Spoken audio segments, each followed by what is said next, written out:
Donc bonjour à tous, ici c'est Jean-Jean, alias Jean-Jean la bricole, et sur cette chaîne on parle de crypto-monnaie et on parle de minage de crypto-monnaie.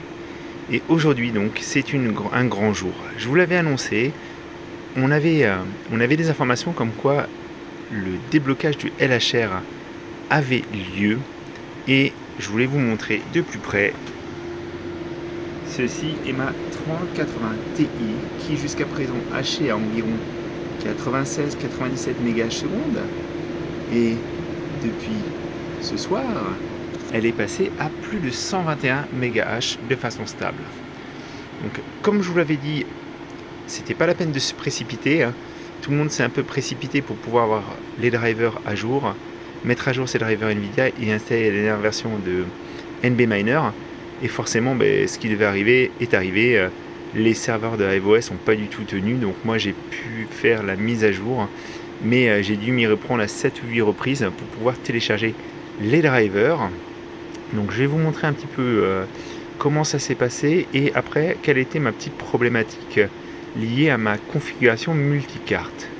Et on va en profiter aussi un petit peu pour parler de ce qui est en train de se passer là sur les marchés, parce qu'effectivement il y a des gros mouvements. Hein. Alors attention. Alors nous voilà. Donc comme je vous ai dit, moi je m'étais pas précipité sur les versions qui étaient dispo, parce que je me disais HiveOS est super réactif sur ça. Je l'ai vu à maintes et maintes reprises. Et effectivement ça n'a pas manqué, parce que du coup sur leur dernière mise à jour, ils ont bien mis à jour NB Miner en version 41.0. Ils indiquent quel driver il faut utiliser, etc. Et ils indiquent aussi ce dont je vous avais parlé, baisser un petit peu peut-être la même clock pour avoir de bons résultats. Donc sur ce rig, je ne l'ai pas mis à jour, vu que c'est un rig qui est full AMD, donc aucun intérêt pour moi. Par contre, je vous montre tout de suite sur mon Frankenrig. Regardez, donc les drivers sont bien à jour. Vous avez la version des pilotes qui apparaît ici, hein, 510.68.02. Et vous voyez bien ma 3080 Ti qui est à 121,8 MHz au lieu de 97. Donc c'est vraiment le jour et la nuit, je suis super heureux. Je l'ai fait tourner depuis quelques heures et tout est ultra stable, donc j'ai pas eu de problématique. Donc pour ceux qui ont des problématiques peut-être avec des cartes LHR et non LHR, hein, il y a déjà eu ça par le passé. Moi ce que je vous invite, c'est surtout à mettre vos cartes LHR sur un mineur distinct. C'est pas très compliqué à faire. Je vais vous montrer ma feuille de route, parce que moi j'ai eu un petit souci, c'est lié à la syntaxe. Parce qu'en fait, donc moi, comme j'utilise plusieurs mineurs pour mes cartes AMD, pour mes cartes Nvidia, pour le flux, j'en suis à 4 mineurs distincts. Et en fait, au niveau de la config, j'avais fait une petite erreur, je vous montre. Voilà. Tout à l'heure, j'ai un petit peu galéré avec ça, parce que argument supplémentaire, il faut mettre devices au pluriel. Et moi c'était le devices 4, mais c'est pas logique, parce que device quand il n'y en a qu'un seul, ça devrait être au singulier. Après c'est la syntaxe qui est utilisée par l'outil. Encore une fois, d'un mineur à l'autre, parfois c'est un peu différent. Donc vous pouvez avoir des virgules dans un cas, vous pouvez avoir des espaces dans un autre, vous pouvez avoir device au singulier.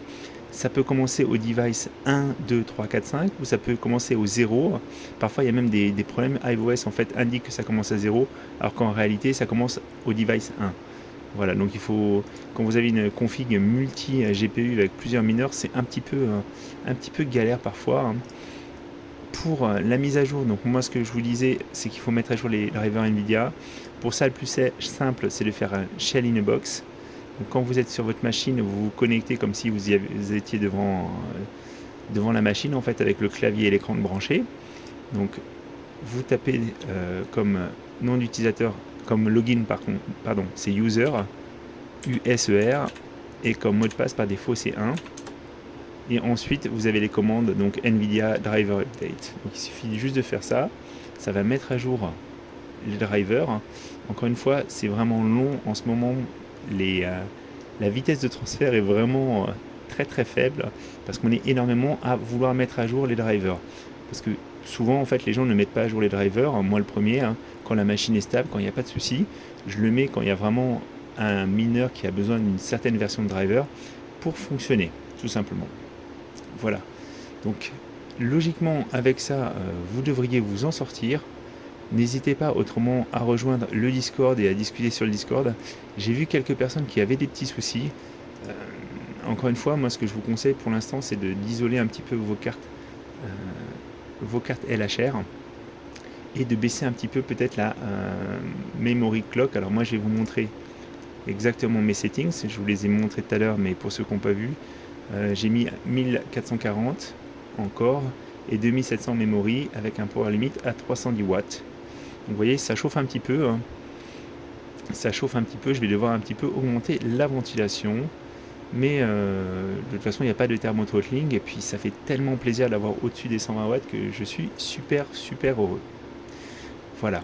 Donc le deuxième point que je voulais voir avec vous, c'est ce qui est en train de se passer en ce moment, parce que c'est un petit peu chaud. J'ai vu beaucoup de tweets sur ça. Alors c'est celui-là que je voulais vous montrer d'abord. Attendez, hop. Alors non, c'est pas celui-là. C'est celui-là que je voulais vous montrer. Donc effectivement, sur 7 jours ou même sur une journée, c'est un petit peu la cata. Donc on a l'Ethereum, le Bitcoin en baisse, quasiment toutes les cryptos sont en baisse. Et effectivement, pour ceux qui sont rentrés il y a quelques semaines ou quelques mois peut-être, pour ceux qui ne sont pas des mineurs, ça fait vraiment peur. Ça fait vraiment peur, mais moi je voulais vous montrer donc un petit peu la situation si vous regardez sur une plus grande échelle. Donc là j'ai mis des dates que j'ai sélectionnées moi-même, du 1er janvier 2020 au 9 mai 2022. Et là vous voyez la situation est tout autre. On a un Bitcoin qui a pris 300%, l'Ether qui a pris 1500%. Voilà, donc c'est logique qu'il y ait des corrections de temps en temps. C'est même assez bénéfique quand vous êtes vraiment, si vous suivez de façon très intensive les marchés, c'est des situations qui sont très compliquées à vivre psychologiquement. Moi j'essaie vraiment de m'en détacher. Encore une fois, je n'ai pas une approche de day trader, donc je laisse un petit peu passer la vague. J'avais quelques stablecoins et j'ai commencé en fait à les convertir pour justement accumuler un peu plus de Bitcoin, tout simplement. Comme je vous avais dit, moi je suis pas assez fan de Nexo, hein. J'ai pas mal de tokens chez Nexo et c'est une plateforme qui permet de faire un petit peu fructifier vos cryptos, parce que pendant toute cette période qui va passer, peut-être une période où on aura un Bitcoin qui sera peut-être aux alentours de 30 000 euros ou un peu moins, si vous avez des coins et que vous les laissez dormir là, ça va générer des intérêts supplémentaires et une fois que ça repart, ça peut être assez bénéfique. Mais encore une fois, je ne suis pas là pour vous donner des conseils en investissement. Là, j'essaie de vous aider un petit peu peut-être à surmonter cette phase. Et c'est aussi dans ces moments-là qu'on apprend de ses erreurs. Et pour ça, je voulais citer un tweet d'un de mes confrères que j'apprécie beaucoup et que je vous cite régulièrement, c'est Monsieur TK. Parce qu'il dit, en fait, ma plus grande erreur en 2017-2018, c'est de ne pas avoir de cash en stock pour acheter les drops. Parce qu'en fait, je pense qu'en 2017-2018, il avait pris des positions un peu vraiment full crypto. Et là, il en avait déjà parlé un petit peu précédemment, mais il avait des avoirs qui étaient en stablecoin. Il avait des stablecoins, c'est les coins qui sont adossés aux différentes devises, surtout dollars, hein. Et comme ça, en fait, ça lui permet justement de profiter de cette période de solde. Voilà.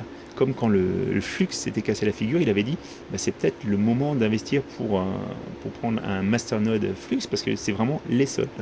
Donc, est-ce que les soldes sont finis? Je n'en sais rien. Je ne suis pas du tout dans l'analyse technique. Il y en a qui pensent qu'il peut descendre beaucoup plus bas. Bon, on verra. Mais moi, je le vis sereinement et j'essaie de faire ma petite tambouille pour m'en sortir. C'est du bonus de toute façon. Ces crypto-monnaies, je ne le vis pas comme quelque chose dont j'ai besoin. Et vraiment, si vous avez besoin de cet argent, il faut vraiment que vous, à mon avis, que vous mettiez en place une stratégie pour que vous ayez une partie de cet argent qui est sécurisée. Parce que c'est vraiment, autrement, des périodes qui sont assez dures à vivre. Encore une fois, quand le marché baisse, tout le monde n'est pas perdant. Il y a des gagnants et il y a des perdants. C'est peut-être aussi une opportunité pour vous pour mieux vous repositionner ou pour peut-être vous débarrasser de certaines positions et affiner un petit peu votre stratégie. Donc j'espère que ça vous a aidé. Je pensais faire une vidéo super courte, mais en fait elle n'est pas tant que ça. Voilà. Et voilà, ça fait tellement plaisir de la voir là, ma 3080 Ti. Le timing